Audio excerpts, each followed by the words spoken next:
Oh, hi there. Welcome to another episode of Man Taking Care of Business. Today I'm at Sad Entertainment with the owner, Brendan. How you doing, man? Not too bad, man. Why don't you give me a tour of your shop if you don't mind? Yeah, for sure, bro. Majority of the mixing that we do takes place in here. You know, it's got the big, beautiful soundboard. Well, all of the channels, you know, which honest to God, not many people utilize. What do you mean? Like, I see 30 of them. What do you mean no one utilizes them?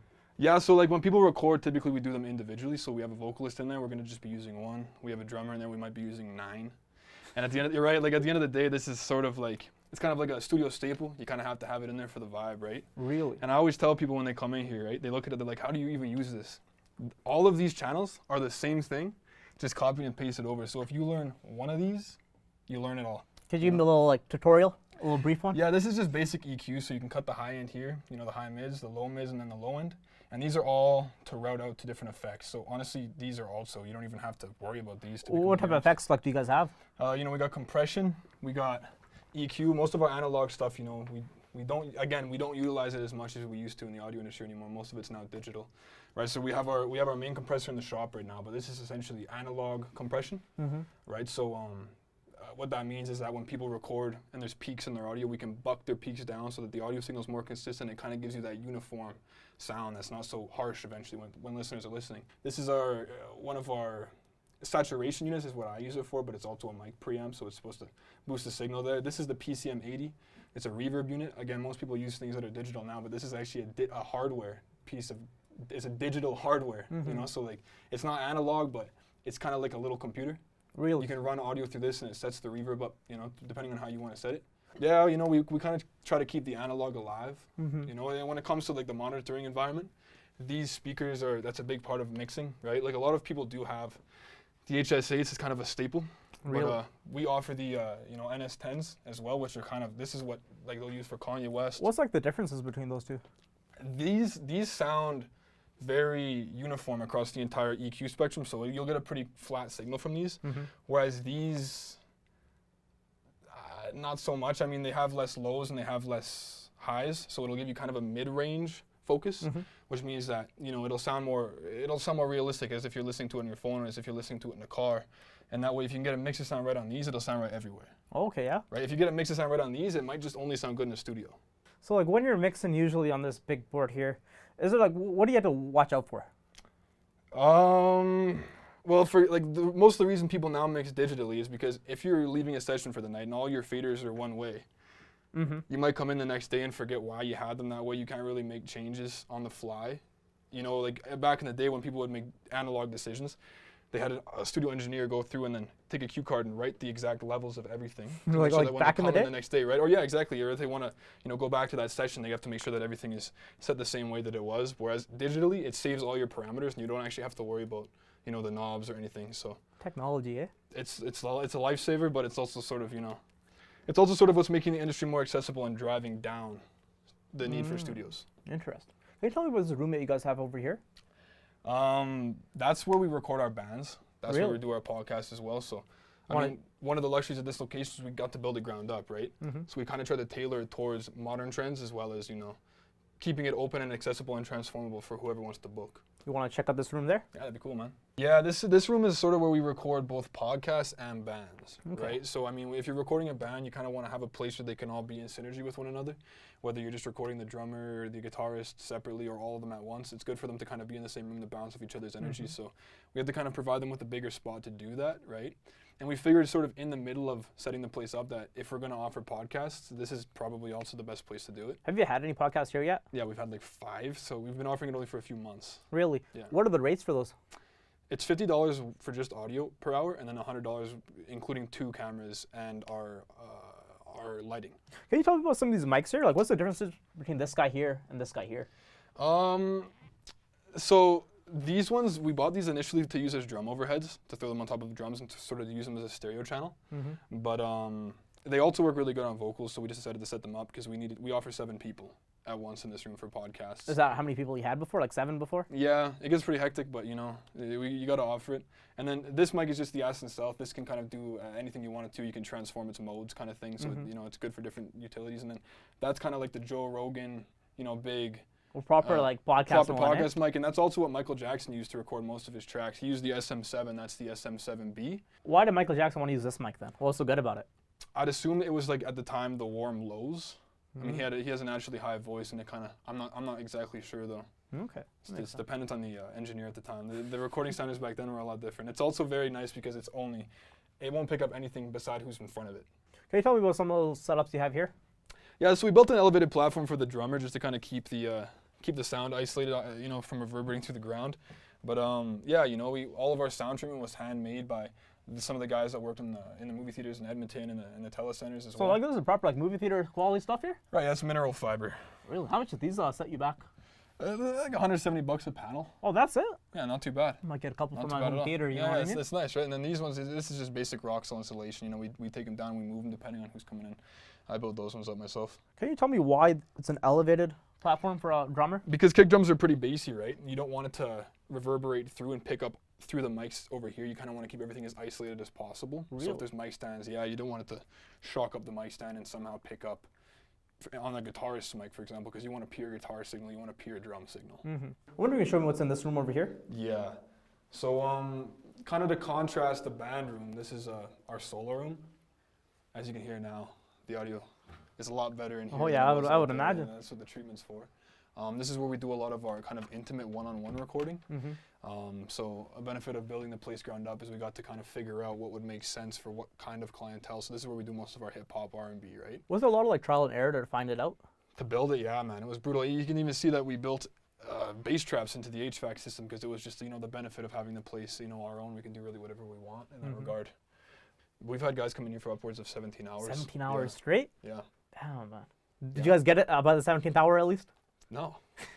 No, man. So, that's the reality they of got the like half situation, a song sometimes, and then they go home and... Just got to next day run it back, eh? You think I could write a couple bars right now? You could probably do something for me? Honestly, bro, I can make you sound like a star. All right, let's do it. So, like, is this where like the magic happens? That's where we record and mix our music in there for the most part for bands. This is where we do that all for the solo artists, to kind of contrast that back room there. Can you tell me about these little boards over here? Yeah. So these ones aren't as simple as that huge board, believe it or not. These ones are a bit more complex because you kind of have to learn the ins and outs of each of them. This is like old school hip hop, MF Doom, J Dilla. There's a little vinyl sim button right there. That's kind of where lo-fi music comes from now. Like it all started on the SP303. Like that's the most OG unit you can get. Okay. And then this is the Distressor, probably the most popular compressor distortion unit in the world. This is the Universal Audio. It's a preamp, and then the 1176, which is the 1176 is the compressor that Michael Jackson, those big names. That was their go-to, and they try to emulate them now digitally, but they can't quite. This is the SP404 Mark II. So they tried to improve on the 303 with the 404. Then this is the 404 Mark II. This is hard to get in Canada. It's really popular in Japan right now. Y'all got everything, eh? We tried it. We try to keep it diverse. I'm just curious, just for your PC itself as well, what kind of like setup do you need to actually record? Just to record, you don't need very much, especially if you're offloading all of your recording onto interface like the Apollo. But for mixing, you need a pretty hefty CPU. All right. You know. Let's get some hefty bars going through, eh? You ready? Let's get it, man. Let's go. Take it from here. All right, bro. So, like I was saying, some people they're very uncomfortable in the booth, right? You can run through this in one take if you want, or you can do a bar for bar thing, or you can do sentence for sentence, or word for word, right? It's really up to how comfortable you are. So, I mean, we're cool with anything here. All right, I'm gonna try it slowly. I guess this is my first time, right? Right. I mean, that's the best way to do it. People like we have all the big names, The Weeknd, Ariana Grande. They do it take for take, and then they cut it together. That's called comping. That's kind of the industry standard. So, I mean, there's no shame in taking it slow. When I'm rapping on the beat, what should I be looking for? That's the loaded question, right? Because you just got to make sure that you're on beat. And I mean, that's not something that can be explained. It's more felt. So if ever you're in there and you're like, this sounds like absolute trash, maybe just dial it back a bit. I mean, that's not my thing to say either. Some people like to rap off beat, right? Like that was the whole thing when Blueface was out and stuff like that, right? So just make sure that you feel confident. Make sure that you're clear and comfortable. And there's a lot we can do in post too. We can even move your vocals more on beat there as well. Really? So it's just, as long as you're comfortable, man, we're good to go in. And All right, you know what? Let's play the beat and let's see what happens. Hey. This is disgusting. Woo. We're in the mode right now, baby. Well, let's see. We're going to take over. We don't care about them Toronto boys, That's how we do it. Brown boy. You got them disrespecting from the Toronto slums now? to the top. That's how we're going to do it now. Let's go. I'm on a mission. Feeling so fly. Got my rhymes on lock. I'm ready to try. Spinning fire like a dragon in the sky. Got my flow so smooth, yeah. Ain't Like a no lie. dragon. I'm in the zone, feeling alive. Got my beats on blast. I'm ready to vibe. My words so simple, yeah. They're easy to rap. My flow ready to lead. You ready to snap? Let's cut it there. Let's go. That was insane, bro. It's what I That do, was baby. beautiful, man. It's what I do. I can't even believe that. All right, bro. So I mean, once you're ready, we can start mixing that up, and then I mean, that's ready, bro. That's a hit. Alright. You know what? Let's get the hit record ready. Let's do this. I got you, bro. All right, Brandon. So like we made my track. Now what do you do with it? Now we start mixing it down. So the largest, most important part of mixing down a track is giving adequate room for the vocal that you recorded. 'Cause you don't want to be overshadowed by the kick, the snare, the hi-hat, or the melody. So that's when people talk about balance. That's what they mean? Yeah, making sure that your vocal is above something, right? Because if you bring up everything else, technically your vocal will be below it. So it's about finding that balance where everything is decently punchy in its own spot, and your vocals can still shine through. So sometimes you can get a mix done if it's a basic hip hop track with just an MP3. You can get it done in 2 hours. Sometimes it's 25 hours for a rock track. So sometimes like you're sleeping here overnight, eh? Yeah, more often than not. The grind's real for you, eh? Yeah, bro. You know, you have to, right? What I'll do is I'll start mixing down the audio. I'll find a level for the kick, and then after that I'll introduce everything else by order of importance. Okay. I think that snare is important for the hip hop. It gives you that head crack, right? And so this is all just kind of right down the middle. I got you. And then the hi-hat, you can give it room in the stereo field. So maybe you want the hi-hat to feel a bit more unique and not to cloud up with the snare. You want to move the hi-hat maybe a bit to the left, you know? Kind of give it a vibe and then bring in the melody, right? And so, I mean, just for the sake of it, you can do crazy things, like you can take the kick and you can side chain it to the melody, which would mean that every time the kick comes in, the melody ducks down. That's what you get in those EDM places where the kick comes in, and everything feels like it's ducking and bumping and breathing. You do that with compression, but for the sake of this track, it's probably fine. I can use an EQ to cut all the lows out and make it thin. So you just have the highs here. Oh, yo, that's a big difference. Right, and as I pull it in, you see all that low end, I cut it all out. So that means that when the kick comes in, the kick will have more low end dominance because that low end's gone from that hi-hat. And same for with the kick, you can cut some of the highs off too to make sure that hi-hat pokes through a bit better too, right? So this is just giving it a bit more balance, right? And that snare doesn't need to have all that low end either because this is a real snappy snare, right? Interesting. Again, sometimes people like to boost the highs on their kicks to make sure they sound good on all systems. Here's an example of what things sound like on these monitors. That's one that sounds worse, is what you're saying, It sounds right? worse, so that when you listen to it back on all systems, if it sounds good on this, it sounds good on everything. Then you go back to the big ones, you can kind of, find your balance. And then I'll bring the melody. Same deal. The place the human ear is most sensitive is 1 kilohertz range, and you can see here is all divided up by hertz. If I take a dip in the 1 kilohertz range, 1,000 hertz, when I throw your vocals in, hopefully your vocals take a bit more, We're praying for this one, sounds a bit clear, yeah. I'll bring your vocals in now. I'm not ready for this, bro. So here they are dry. We're in the mode right now, baby. I see. We're gonna take over. Alright, so I'm gonna isolate just your vocals. Boys, that's how we do it. Right now I have your vocals running through a cleaning chain. So it's essentially getting rid of all the horrible sounds, like the mouth clicks and so on, and I'll actually show you what that sounds like isolated. Let's hear that. This is your mouth clicks right here, just your mouth clicks. Does it feel weird to hear like mouth clicks all day, every day? Yeah, it feels horrible, but I sound very hungry, you know what I mean? Yeah. You ever think of making that into a beat? Mouth clicks? Yeah. Like maybe to torment the population, but that's about it, bro. I like to take this thing called auto key, which auto tune. Yeah. Auto key, essentially what it does is it uses machine learning or something of the sort to pick up and run the notes through it and to pick up. So like AI is like a very big thing nowadays, eh? Yeah, it's huge, yeah. You see here is listen to the track. It's E flat major. So I'll send that to auto-tune and it'll immediately lock auto-tune to E flat major. Just like that? Just like that. Now you're not gonna sing out of key. It might not sound good, it might not sound perfect, but it will be in key. Interesting. So after that, I'll probably, I'll do a bit more EQ. I'll cut some of the lows of your vocals, just run through that real quick. That gives it that artificial radio sound. Take over. We don't care about the Toronto boys. Bring it up. That's how we do it. Brown boy. over compressing it right now. Interesting. So we're gonna do it now. Let's go. Some basic. I'm on a mission. Feeling so fly. Got my rhymes on. Right, so it's already getting there. Now I'm gonna throw on some distortion, saturation, just to make it sound a bit warmer. That's what analog gear does. So Really? since we're doing it all digitally, this is sort of I'm just making up for the absence of the analog gear. Okay. So one thing I like to do is I like to figure out what the BPM of this track is. I think it's around 90. Take over. How can you determine that? So you can hear there's that kick and there's that snare, like Take over. We don't care about them Toronto boys. snare, That's how we kick, do it. snare. You just tap it. From slums to the top. Wow. We're gonna do it now. Let's go. This I'm on a is mission.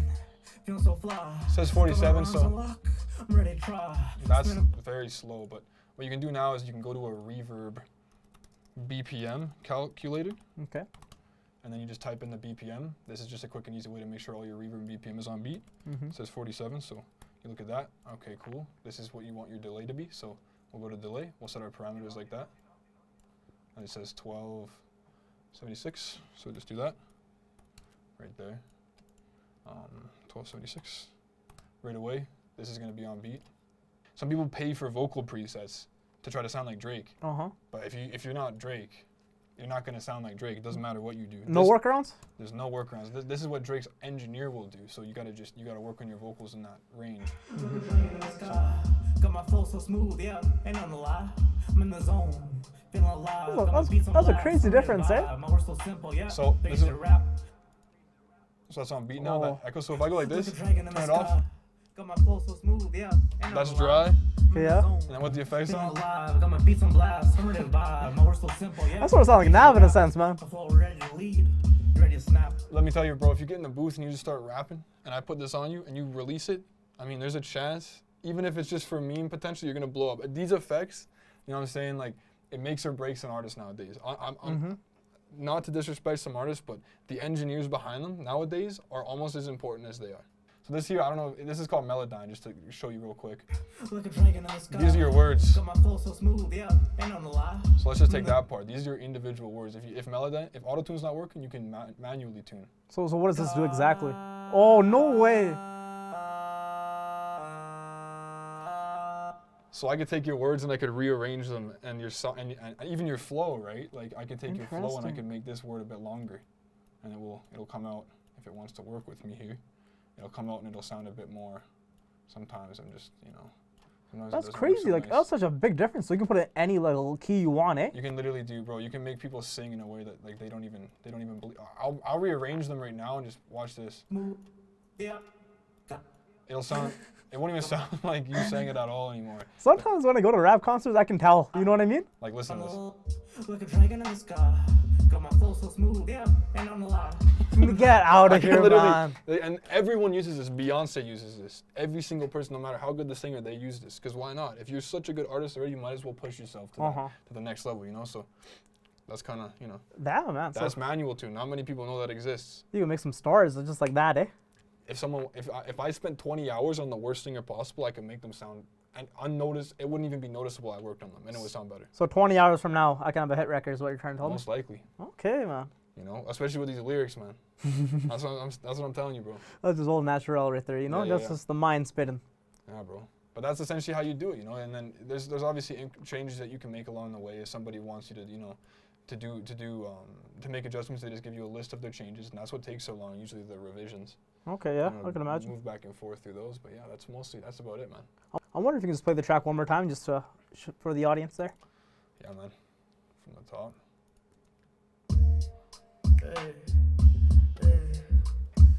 Hey, woo. Yeah. We in the mode right now, dude. YYC, we gonna take over. We don't care about them Toronto boys, you know. That's how we do it. Brown boy, from slums to the top. So we gonna do it now. Let's go. I'm on a mission, feeling so fly. Got my rhymes on lock, I'm ready to try. Spin a fire, like a dragon in the sky. Got my flow so smooth, yeah, ain't on the lie. I'm in the zone, feeling alive. Got my beats on blast, I'm ready to vibe. My words so simple, yeah, they're easy to rap. My flow ready to lead, ready to snap. Let's cut it there. Even that last, even asking me to cut it was on beat, bro. Yeah. That's just how it goes, baby. That's a hit record. That's just hit right there, eh? Well, it looks like I should probably quit my job as a talk show host and become a rapper. But hey, tune in to the next episode where I talk to Brendan in depth about his business. Remember, my name's Aman, and take care. Travelers looking good?